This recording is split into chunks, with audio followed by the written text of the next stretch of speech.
Does he have? He's going to get it. Oh, they're going to toss it. They haven't got it. He's on the outside line though, going into the fastest corner on the circuit. Surely this can't work. Dominic Ligner has got a sensational run outside line now though for the heavy braking zone. Around the outside goes the Audi R8. Look how much Miller's come back into play. Exactly, Miller's still start dropping. He's second and just sudden Miller couldn't play. Come on, they're hitting me. They're hitting me.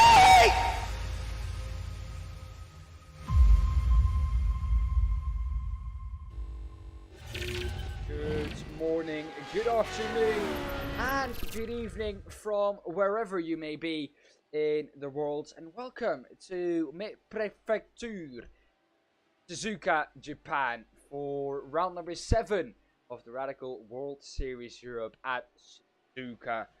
This track has a total of 18 corners, 10 to the right, 7 to the left. It's about 3.6 miles long, that is 5.8 kilometers. It opened all the way back in September 1962, and the quickest lap around this track is a 1:30.983 from Lewis Hamilton in the Mercedes W10 2019 during the F1 Grand Prix qualifying. Well then, today I'm joined in the booth by Stephen once again. Stephen, welcome, and how are you feeling for this one? I'm feeling very good. Suzuka is an absolutely brilliant racetrack. It's one of the classics. We all know and love it. It's going to be a great race out there, I'm sure. We've got a lot going on in terms of the championship and other things going on as well. So there's those that have turned up today. Got a lot to gain. Now, I can't lie. I have been to a track this weekend. Twice, on Saturday and on Sunday. And both of them days, I have seen the Radicals race for the first time ever in person. And I do have to say, the racing in these cars, just like in the sim, is absolutely monumental. It is absolutely amazing, crazy from start to finish. However, I did not see an SR8, which personally I'm a bit sad about. I did see the new SR10, and I did see some SRX or SR3 XX, which is the third version of the SR3s. There are 3 versions of the SR3. There's the SR3, the SR3X, and the SR3XX. Now, the difference between those cars is very minimal, but as a driver, you can feel them. But it was amazing to kind of see these cars in person after that you've commentated on them in the sim. I was kind of starstruck by a car for the first time. It's crazy, great experience to have as well. I'm green with envy over here, I have to say. Yeah, let's see what these SR8s can do on track today, though. We've got very little time of practice left, so we're going to be jumping straight into qualifying and getting underway very soon, I believe. Yes, we are. The thing is with these sessions is, of course, they're very short, just like normal. We'll have the qualifying before we go into the race. Qualifying will be long. Qualifying, as always, drivers will have to, they'll have to take their own pace into account. They can't slipstream up behind someone. Now, the last time round at Daytona, that was a big, massive thing, and at Suzuka here, I would say, Stephen, a bit less so, but still, it's always good for the drivers to at least have a clean track ahead of them. Something that I quickly want to touch on before we go anywhere is the championship of the drivers, because of course we're now well and truly into the championship, and it's important to know how everything is standing. Let's take a look at how the drivers championship is looking. At the moment, it is Adam Isaacson leading the way ahead of Tim Birch in P2, John Hutchinson in P3, ahead of Paul Clark in P4, Dennis Kiriakopoulos rounding off the top 5, Jürgen Frank in P6, Alfredo Mullen in P7, ahead of Ruben McGall in P8, Jason Duckworth in P9, and Mike Buson in P10, rounding off that all-important spot for the finals a little bit later on this season. Then we have Arturius Condelis in P11, ahead of Manuel de Graaf in P12, P13 for George Gonzaga, and Nima Bremer in P14, ahead of Guy Robertson in P15, and Rafael Blanco in P16. Paul Crabb in P17, ahead of David Rolliston, P18. We'll quickly scroll through the rest so you can see where your favorite driver is. Kjetil Larsen is what I'm surprised about. Didn't compete a lot this season. He's all the way down in P8. And we had actually a Norwegian driver this weekend. And with me now being in Sweden, of course, Norway isn't too far away from Sweden. And especially the track that I was at. So for a moment, I had hope that it might be Kjetil Larsen racing in Radical, but sadly it was not. Neither was it any of the other drivers. So all the drivers that are here this evening, I did not see them out on the real track. Montour Park, for the people that are interested, is where I was. Now, Stephen, what kind of lap times are we expecting? I said that the quickest lap time was set by, of course, Lewis Hamilton in W10 during the Grand Prix of 2019. The qualifying, he won 30.983, but I don't expect we'll get anywhere near that. No, not with these cars today. No, unfortunately not. But yeah, times have been coming in practice from these guys. They're looking in around the 152s, the top end. If you're getting into the 153s, you're looking odds on for a decent qualifying. But a couple of people have struggled out there. A couple of spins in practice before we got going. Yeah, we won't mention any names just yet. We'll wait and see what happens in the actual race itself. But qualifying well underway at the moment. See who's going to set the timing boards alight with their hot lap. Man who we expected to be Arturs Kondelis, who's up there last time too, Stephen. He's shown flashes of pace this season, and he's still sitting pretty and nice in the championship as well. And so, good points haul here today. Could see him move up a place or two, maybe start looking at a top 5, maybe even a top 3 finish in the championship as we start getting towards the business end. Only 3 races remaining after this one, so not a lot of time left to correct any mistakes or bring back any issues. Adam Isaacson, who's just ahead of him on track. He's purple in section number 3 and 4, excuse me, Arturs Kondelis purple in section number 1. If you want to ask me who has the quickest sector in sector number 2, that is Stephen Place, who was very quick during the Americas at Daytona. Didn't quite show the pace in the Europes, which for me was very surprising. All the way down the order in the Europes, but in the Americas was right up there with the quick guys. Fought them till the end, and in the end got a great podium. Adam Isaacson across the line to set up their first lap time. It's a 154.5, but that immediately gets beaten, Stephen, by Mike Booson, Arturs Kondelis, Kyriakopoulos, and Stephen Place, who goes to the pole position. Yeah, some big upsets coming here in the first laps around. I think guys all get another lap within the 8-minute time slot in order to improve upon that, but a lot of work there to do for Adam Isaacson. He does not want to find himself in P6 at the start of this race.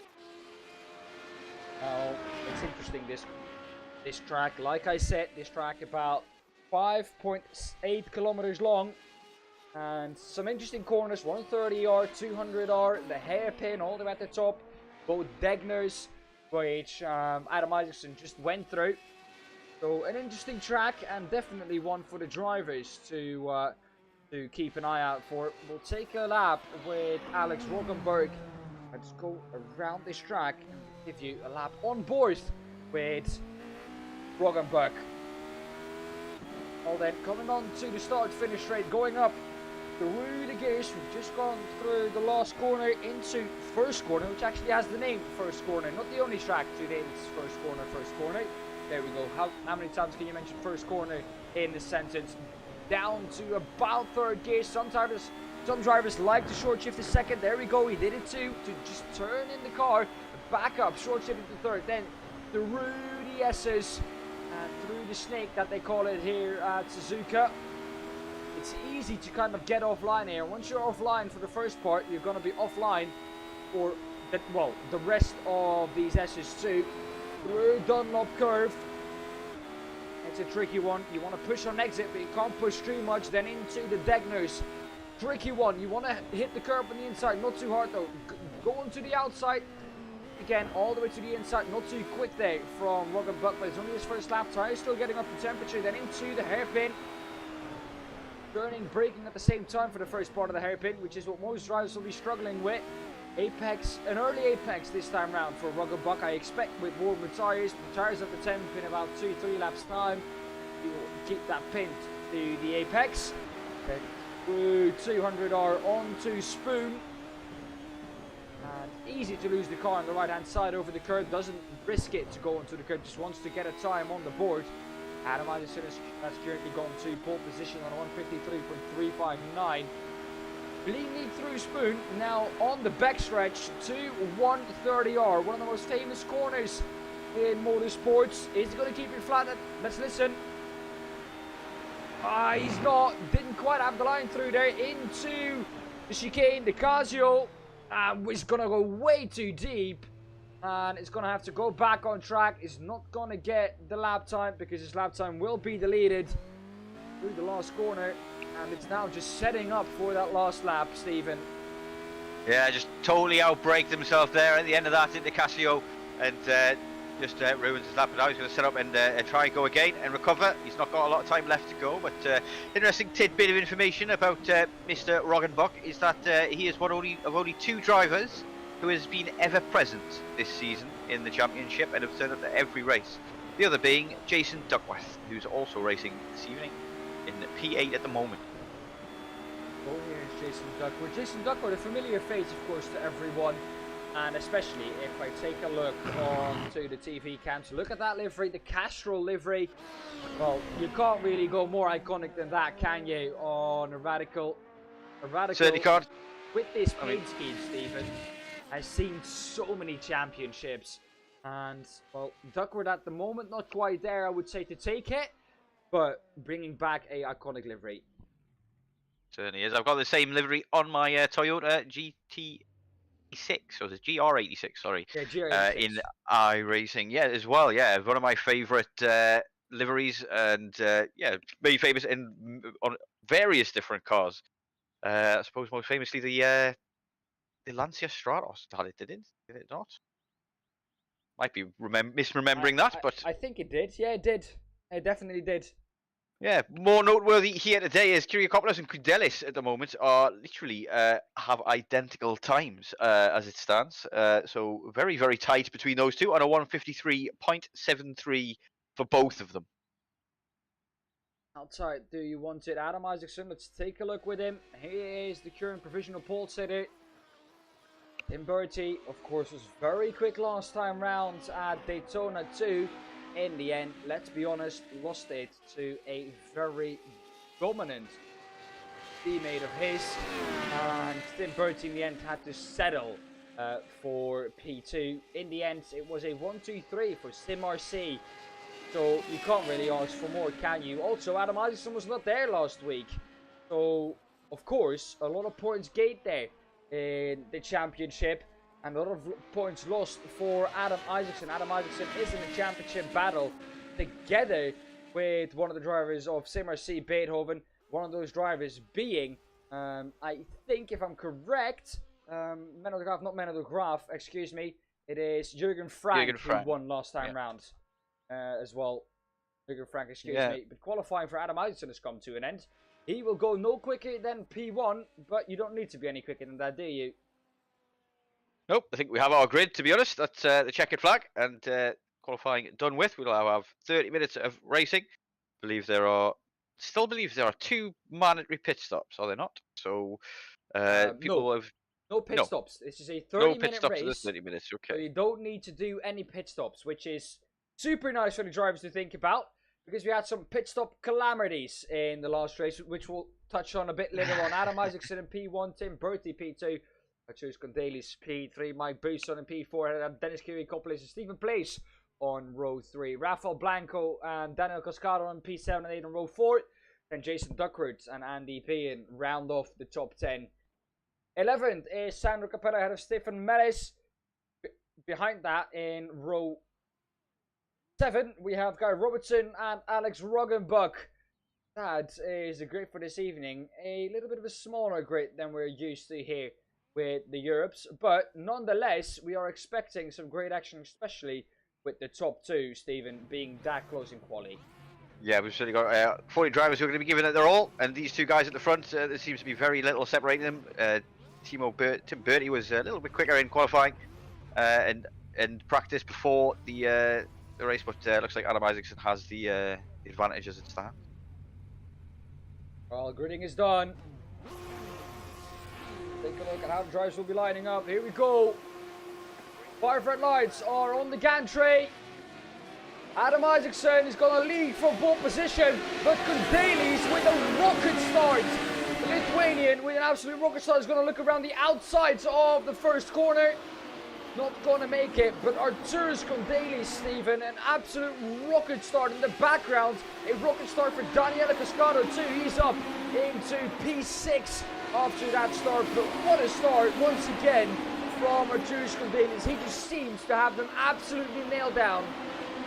He certainly does. It's not the first time we've seen him do that either. In past races, maybe he's fallen back a little bit after those rocket starts. He needs to keep his focus and hang on at the back of Isaacson. Otherwise, Tim Bertie could be putting the pressure on early. And but yeah, what a start from Kundelis. Now, let's be honest, Tim Bertie behind him is going to try and put him under as much pressure as he can, because ahead of him he has one of his teammates. Not a real teammate, because technically they're in different SimRC teams, but let's be honest, if you're SimRC Beethoven and you see a driver who's fighting for the championship from another SimRC team, you're going to try and help him just that little bit. There'll definitely be some kind of subconscious teamwork going on there, even if they're not in VC together. But, interestingly though, Stefan Melis also gained a position there, but Daniel Costaro gained 2 positions on the opening lap. He's the biggest winner out of everybody so far as we come around the corner. Duckworth there, getting a bit side by side there with Melis. Position once more. Well, Jason Duckworth, I expected honestly for Jason Duckworth to keep that position. He might drop down even further. Melis on the inside of 130R, and they almost touch. However, it looks like they were able to avoid contact, but to do that, Jason Duckworth had to go off track. Well, there is some damage to the back of that Castrol car as well. Look at the back left of the Castrol car. There is some damage there as well from that contact. Bit of a bent wing. Looks like the blue livery behind of Melis has got away with that one a bit as well. Not much damage to his car. So there's got a car off track there ahead. It looks like, was that Kundelis? It was. He's got off in turn 1. And it takes a wide line to come back on the track, but he's dropped now 2 positions after an error there. Maybe forced it. Knows. It's that one. Maybe we can get a replay. Tim Bertie, of course, was behind him, trying to push him as hard as he could. Now, I did want to say on that incident with Jason Duckworth and I think Stefan Melis, I want to recall that because there was some damage to the left-hand side of Jason Duckworth's car, and in the end, Jason Duckworth got back through, and Stefan Melis, as you can see on the left-hand side in the timing tower, Duckworth in P10 ahead of Melis in P11. Let's take a look back at what exactly happened to Adam Isaacson. He had a little bit of a track moment, and that is the leader at the moment. So let's take a look what happened to him at turn 1. Maybe Tim Bertie is up the inside of and there is contact as well. So there was Kundelis. Yeah. That is an interesting one. Let's take a look at that again. Take a look from Arturas Kundelis, his perspective on the outside. Was there contact? It looked like there was. Did well though to keep that going in a straight line. Had to cut across the gravel for a second there, did Arturas Kundelis. So, not ideal, let's put it like that. Yeah, maybe a little argument could be had for a little bit of net code in there as well, but he hasn't lost out too badly, but 2 positions. Could get those back, given the class of drivers that are now ahead of him. Buson now in P3. We'll be hoping to gain a lot from the toe from Bertie, and hope that they don't get away from him too quickly, so that he can use them to defend. Like Buson, not quite performing how I expected him to perform at the beginning of the season. Now, that is not to discredit Mike Buson at all, because he's still been performing rather well. All my experience with Mike Buson, especially in the previous seasons, Mike Buson was always up there. He was a driver who was always up there at the front, and I expected him to be there this season once again, but he's kind of been, well, let's say, transparent at the front of the field. He's been there in the top 3 sometimes, but he's never really been able to really contend for a victory. I don't know what that could be down to. Maybe the fact that we've changed back to the SR8 and we've had a season in the SR10 and he has to get used to the car again, because it does look like the further we get on into the season, better Mike Buson seems to get. Yeah, maybe it's just down to experience in time in the car. We've got some action happening here between Place and Cascado, I think. Cascado, I think it is, in front with the green SR8 livery. Look at the exit speed that Place has over him at the moment. It's very tight, coming down through 200R into Spoon.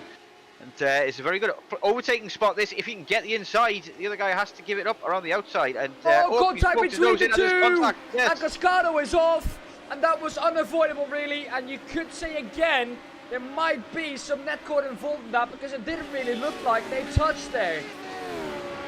Looks like they were running in a very tight margins indeed there, but it is a dangerous place to go side by side.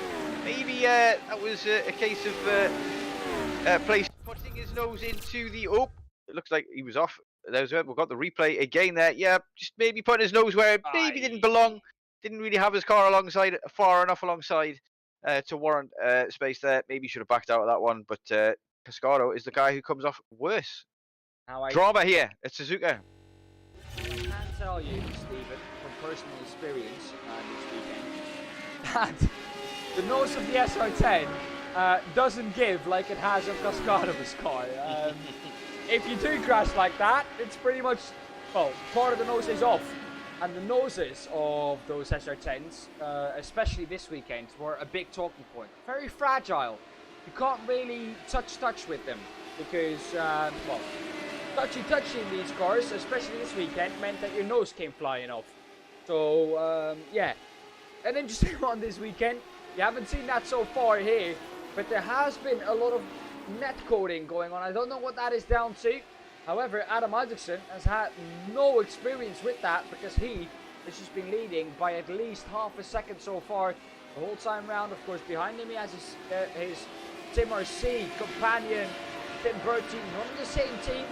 Tim Bertie is for Sim RC Beethoven. Adam Isaacson is for the big Sim RC team.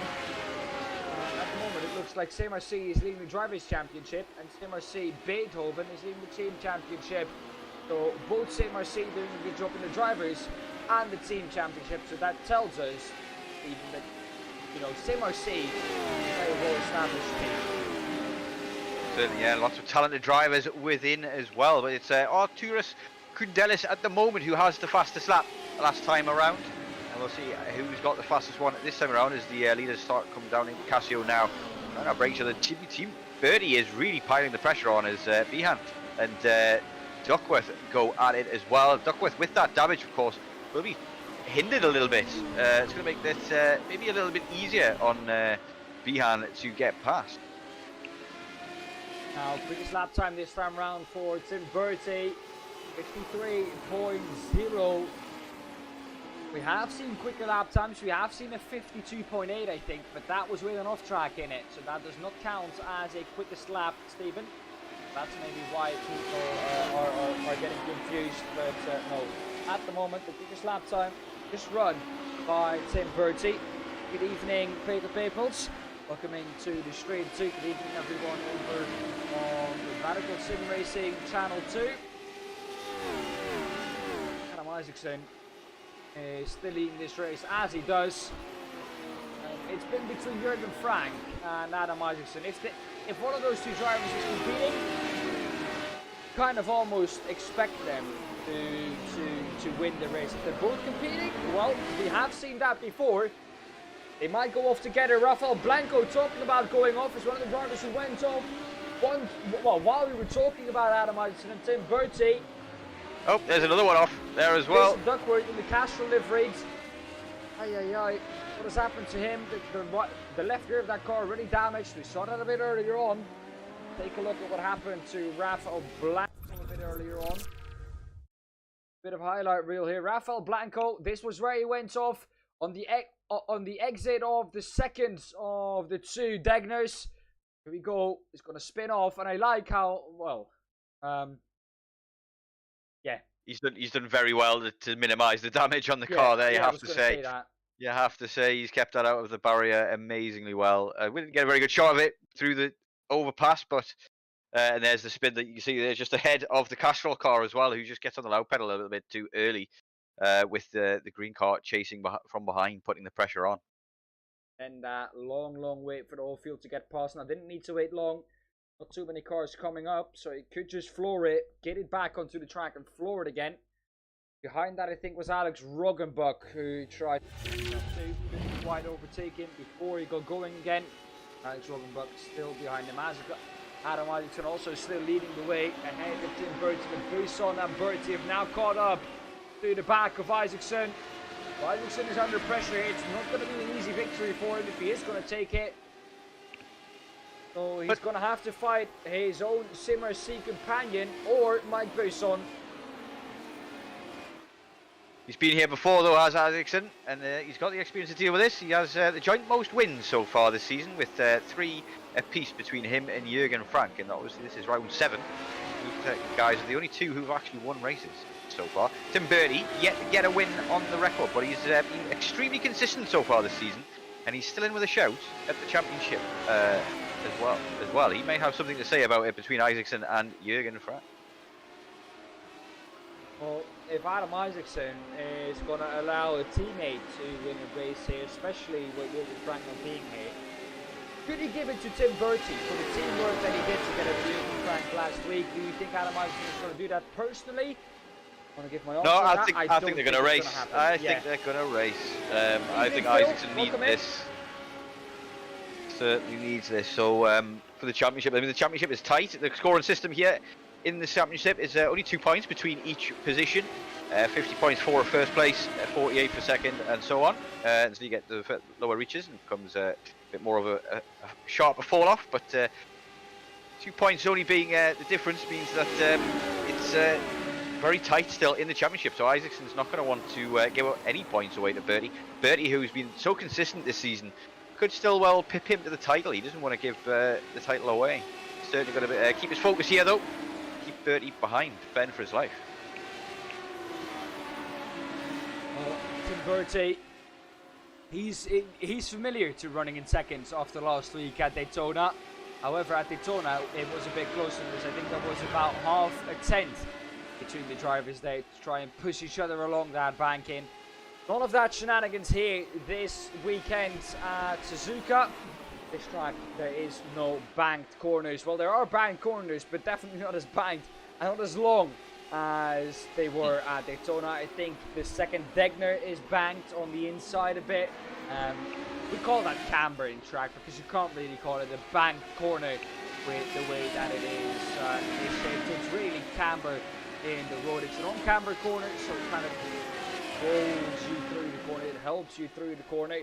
He took good use of that. A little bit further back though, it's Kiri Kopeles who's trying to chase down Kundelis. Kundelis is closed up now to Tim Bertie and Mike Buisson, and he might be able to get past both of them. Now what this has done, Stephen, is this has allowed Adam Isaacson to get a little bit of the gap to Tim Bertie. Yeah, and then look at these guys. They're going to start fighting anytime soon. Buisson is so close to the back of Bertie here, and around the outside, it's the inside now. He's going to have for Casio is Kundelis making the move on Buisson. Down the inside he goes into Casio, gets the move done, gets it secured, and takes the apex for the exit of Casio, and down now into the straight. He gets that position from Buisson, taking advantage there in the most opportunistic way. Yeah, that was brilliant. To get past there. That was not an easy overtake from Arturus Kundelis. Try and work on Tim Bertie. Tim Bertie who's closed that gap up to below a second once again to Adam Isaacson. Needs to make sure that he can get as close to Bertie as possible. Maybe onto the run off the front straight again. As it looks like at the moment it's going to be a bit difficult for him to overtake from the position where he is, with the fact that Bertie has slipstream too. And it's not the fact that we don't want to show anyone behind, but the closest battle behind this is Alex Roggenbuck, who's chasing down Jason Duckworth. And Jason Duckworth actually has consistently be a tenth or a half slower, or quicker, excuse me, than Alex Roggenbuck behind him. Alex Roggenbuck about half a tenth to a tenth, maybe 1.5 tenths slower than Jason Duckworth. So that's why these two have been this close so far. But this is the closest battle on track by far, and it is for Q2.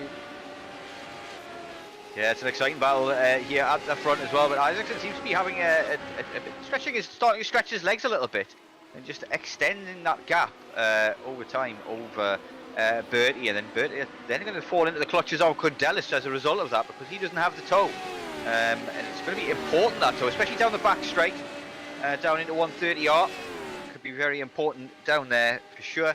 But Isaacson looking to take command of this race.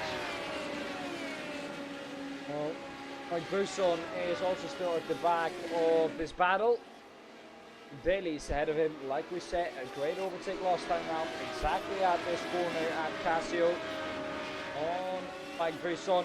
Mike Buson immediately after that lost a lot of time. However, we do have a crash on the track, and I do quickly want to look at it because it is the boss man himself, Sandro Capello.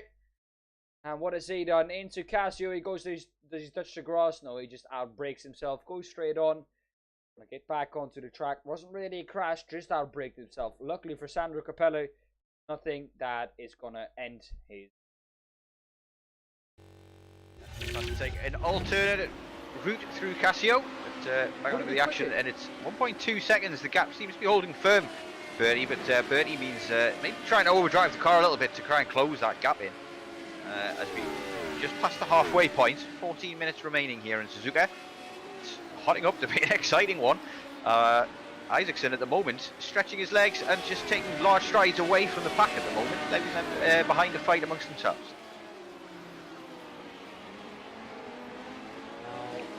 Bailey's boost on Bertie Isaacson. They've all been fighting for quite a while. Let's take a look at how the drivers ground are lining up. Dennis Gilly Copeland at the moment 3 seconds behind the battle in front of him. Then behind that we find ourselves with the Canadian of Stephen Place coming back through the field. His qualifying pace seems to be very, very strong. However, has been dropping a bit of speed here in the race compared to the rest. Last lap time for Stephen Place was a 1:53.21. He improved his quickest lap time there. Quickest lap time was set by Adam Isaacson last time around at a 1:53.00. Isaacson getting very rapid at the moment, but yeah, Place also reeling in Kyriakopoulos as it stands, but just dropped it under a second for a split second there, and he'll be looking to gain that toe so that he can then close up and maybe look for the overtake. But Kyriakopoulos let's find himself no longer alone in the short future. Now he's got into that slipstream, and that will be important for himself because he can keep that car in the slipstream and he can kind of work with Kyriakopoulos, able to catch up to the drivers ahead of him, and that might be big because Stephen Place is quick. We saw it in the Americas before last week, and he just had an unlucky race at Daytona in the Europes. Dennis Kyriakopoulos is going to try and use him, try and work together with him and see what they can do. Arturus Davies is still ahead of Mike Buson and is going to try and chase down Tim Bertie. Yeah, it's hotting up between those two as well. P2 will mean a great deal, both of them. More so for Tim Bertie, who is maybe just been sacrificed here for the Team RC for to defend for Isaacson. But might not be particularly happy with that, but maybe he just got away from him. Who knows? But Buson falling off the back of this battle as well, leaving continues to Bertie to fight it out amongst themselves. And anybody's guess as to how that ends up. Seen a number of incidents already this race. Hopefully we don't see another repeat. But, if that happens, Buson is waiting in the wings, ready to pick up those crumbs. Take advantage. Now look at the man behind that, Kyriakopoulos. He's under pressure now from Stephen Place. He's got him. He's done all he needed to do. Where's he going to go? Where's he going to put his car? Is he going to go inside or outside? Isn't quite close enough to do anything out of 130R. We're over halfway now in this race, so he's going to have to work hard if he wants anything from this. He's going to have to be aggressive as well. It's not an easy track to overtake at Suzuka, but there are definitely places and lots of corners to make mistakes at, take advantage of. And there's a few curves here that can be very deadly, particularly the Degnas. Oh, for sure. You have to watch out, especially on the outside curb. That second Degner. If you go too far to the left-hand side, you get caught behind the curb, and your turning in point is completely messed up. And once that has happened, there is no way of getting it back. So you're off onto the left-hand side wall, or you spin to the inside wall, which I would prefer to spin into the outside wall, since that a lot softer because there's a tyre barrier on the left hand side and there's this concrete wall or a steel barrier on the right hand side. So I prefer Stephen spin off to the left hand side here.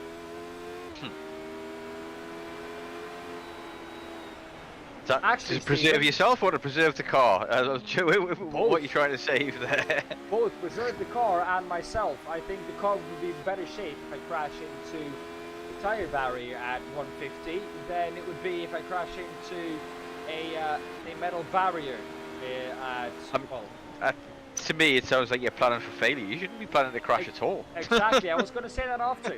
Actually, Stephen, it would be way better not to spin at all there.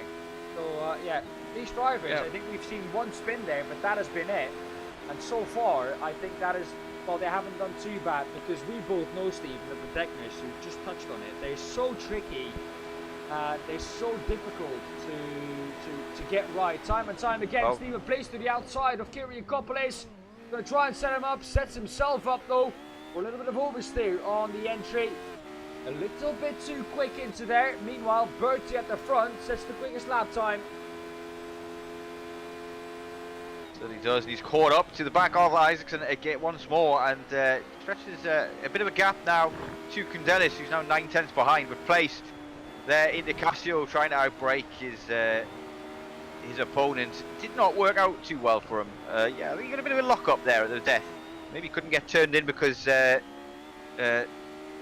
Kyriakopoulos was still there. He couldn't really disappear, so it didn't work out for him. You can't expect him to disappear, really.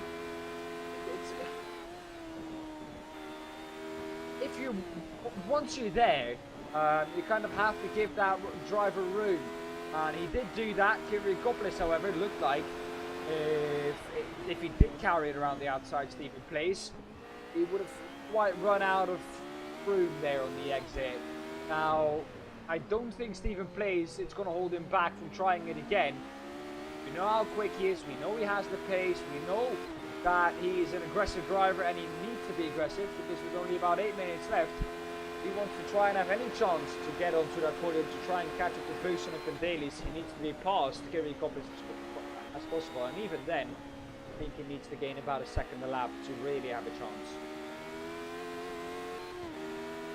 Getting very squirrely there out of Spoon 2 as well. Very difficult complex of corners, those two.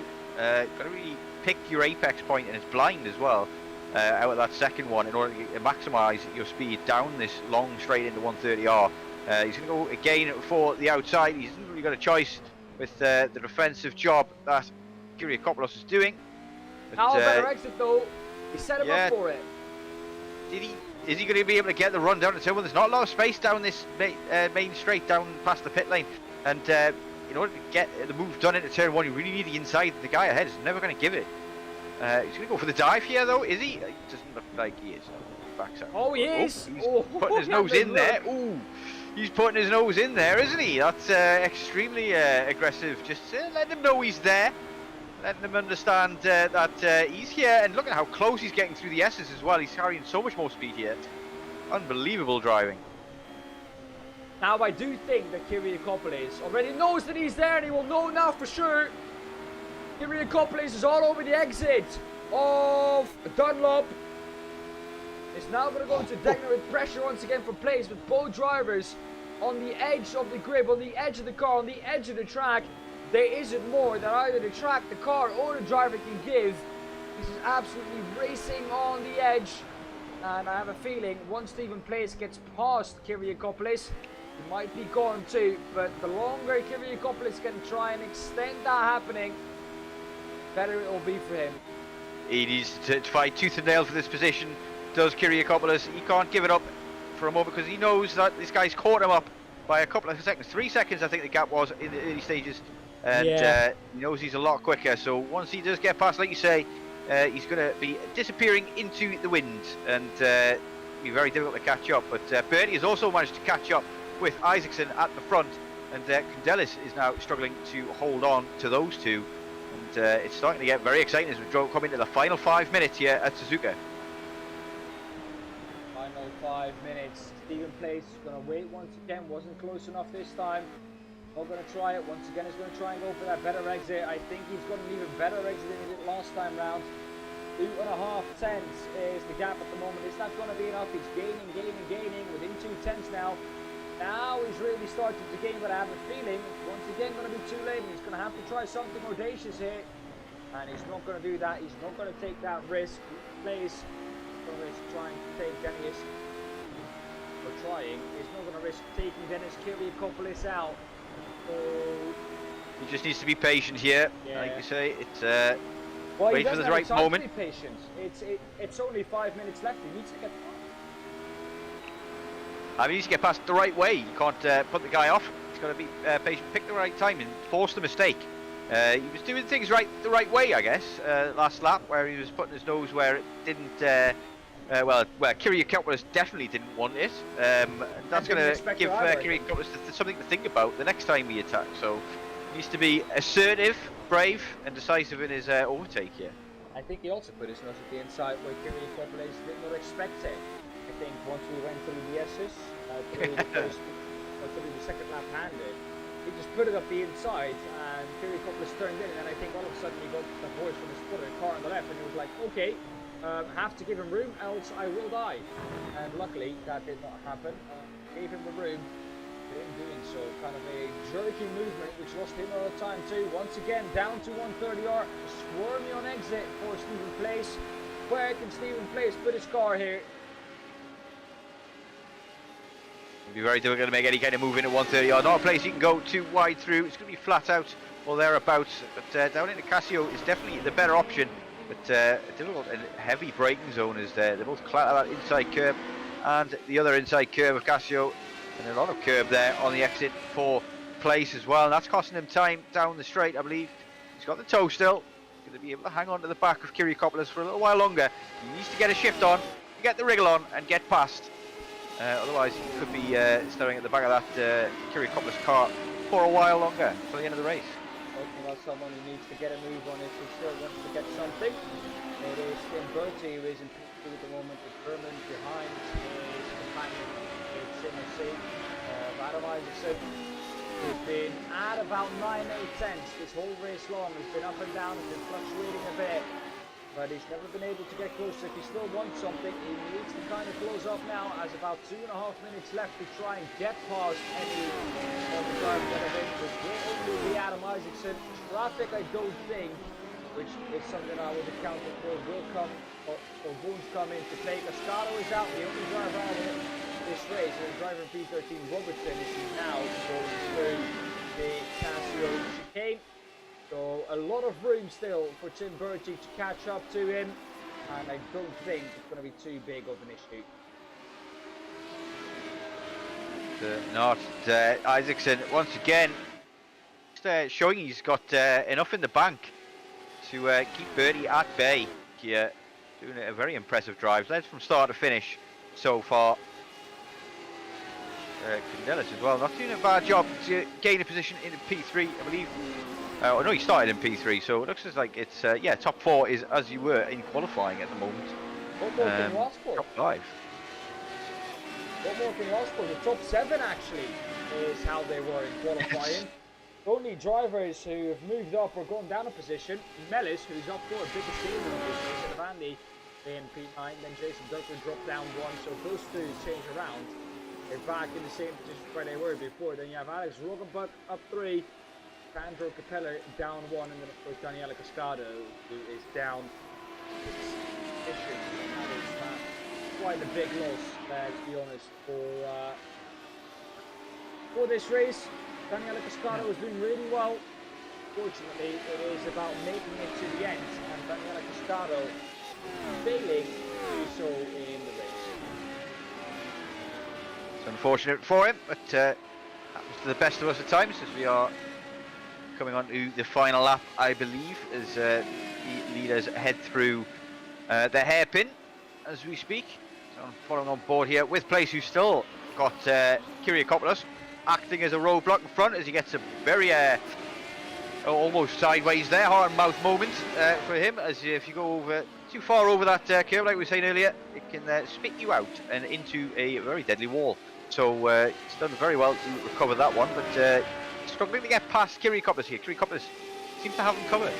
We know how good Kyrgiakopoulos is at defending, let's be honest. We've seen it so many times now this season. Difficult to get past him, however, I do have a feeling that one certain Swedish driver with a first name of Adam and a second name of Isaacson is going to come to the checkered flag here. Time has run out for this race. We'll complete about 16 laps.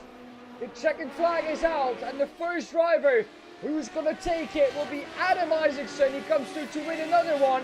His fourth race so far, goes to the most wins this season, and it will still be Adam Isaacson or Jürgen Frank, the only two drivers to win a race, just telling you how dominant they have been so far this season. Adam Isaacson finishes ahead of Tim Bertie in P2, Daly's P3, Mike Bousson in P4, Dennis Kyrgiakopoulos in P5. Stays ahead of Stephen Place in P6 and Rafael Blanco in P7, ahead of Stefan Mellis in P8. At the moment, it is Andy in P9, ahead of Jason Duckworth in P10. Alex Roggenbach, what a tough race for him, up 3 positions from the back of the grid. But I think Alex himself wants more than that. There is more in it for Alex too. Didn't quite come out this race. Sam Rockefeller in P12, ahead of Guy Robertson in P13. Of course, Daniela Cascado not able to finish this race. Waiting for Guy Robertson to come across the line before we can give you the results of this race. I think, Stephen, all in all, a very successful one.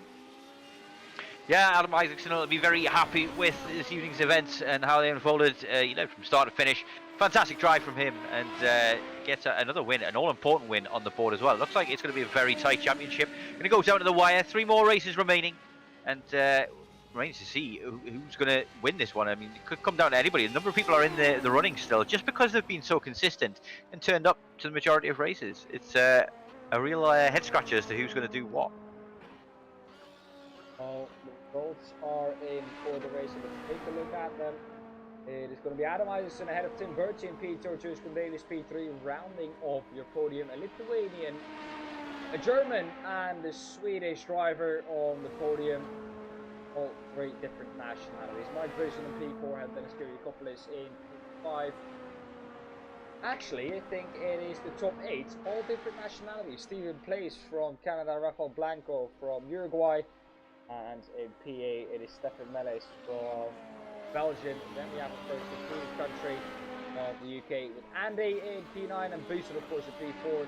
Then Jason Duckworth P10 and of Alex Roggenbach in P11, Stan Rockefeller P12, Guy Robertson in P13, and Daniela Cascado, who is not able to count.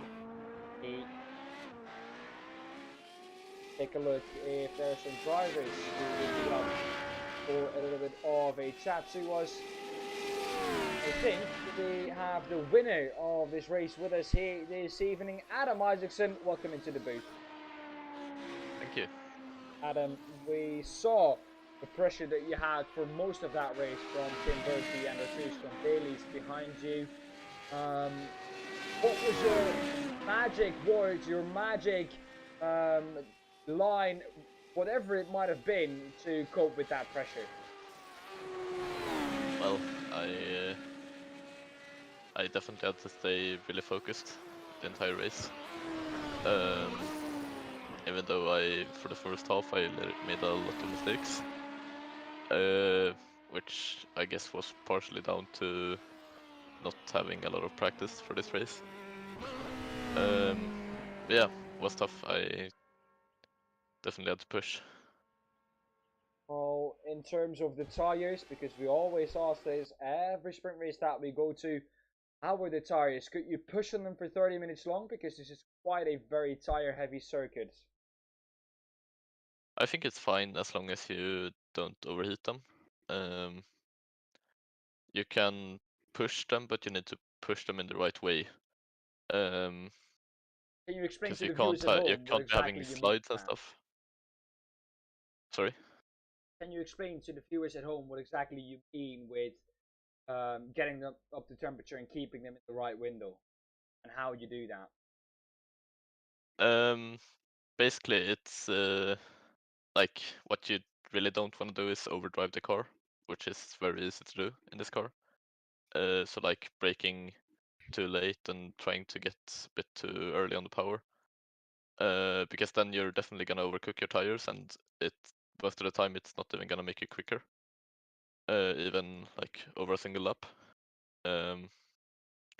So I think it's definitely possible to go quick without killing the tires, but it's yeah, you need to do it in the right way. Right, Adam, of course, we saw earlier on, of course, we talked about it last week. Jürgen Frank was the winner at Daytona. Jürgen Frank not here this evening. You've kind of restored that little lead you had in the championship with Jürgen Frank not being here this week. How are you looking at the championship now with 3 rounds to go? Well, to be honest, I am not really sure because I think I will miss the next round actually. So that means I will miss 1 round apart from the drop rounds. Okay. So I really don't expect to be able to fight for this championship by the end, but we'll see. Now, a quick question from me: where are you based in Sweden? Because I at Montorp Park, where there were radicals racing around the track. Spring races were. That's what it was called. How far are you away from Montorp? Not that far actually. I'm actually not sure exactly where it is, but I think it's like a couple hours maybe. I'm based. It's a place called Uddevalla. It's about an hour north of Gothenburg. Okay, there we go. Yeah. All right. Yeah. That'll come down to about an hour or 5 of driving for you. Yeah. Which for us Dutchies is a long while. For you Swedes, that's that. Well, those are normal times. Expect. Well, Adam, thank you very much for hopping into the booth. Congratulations on your victory, and 3 rounds to go. Keep it up. Thank you. Stephen, I think spoke to very happy Adam Isaacson. Once again, he was here and he dominated once again. Tim Bertie in the end, just about 1.5 seconds too slow on, over 30 minutes. So I guess you can't really call it domination from Adam Isaacson, but then in the end, Tim Bertie was never really able to go for him. No, he just lacked that extra couple of tenths of pace, and towards the end, maybe had worn his tires out a little bit more than Adam Isaacson, who maybe had a bit more.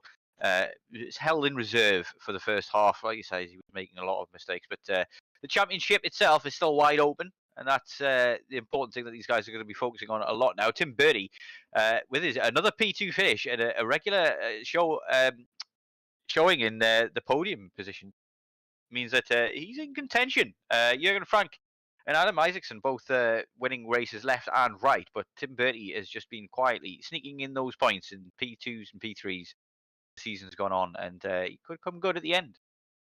Well, in the end, Stephen, I think most drivers who were already out with a chance at winning that championship, the normal season, they will be looking to try and get into that top 10 or keep themselves in the top 10 to go on to the finals. Maybe have a chance of, let's be honest, taking the overall victory in the Radical World Series. Because in those finals, it will be the top 10 of Europe and the top 10 of America will get thrown into one race, and from there, we will decide who will be the overall champion. I think 2 races, just like last week, last time round when I was here to do it. I think it is 2 races over an evening. Well, they'll decide which tracks that are shortly before those finals. We'll do both of the tracks, and at the end, we'll have a points total over those 2 races, and we'll see who the champion. I thank you all very much for watching. Stephen, thank you for being alongside me in the mood. Everyone else in chat, thank you for watching. Phil, of course, as always. Beta Peoples, of course, thank you for watching. Thank you for everyone, of course, over at the Radical World Series YouTube channel too for watching this broadcast. Stephen, like I said, thank you very much. Thank you to you at home for watching. Until next time, and until about 4 hours when we do the Americas, stay safe. See you there. Bye-bye.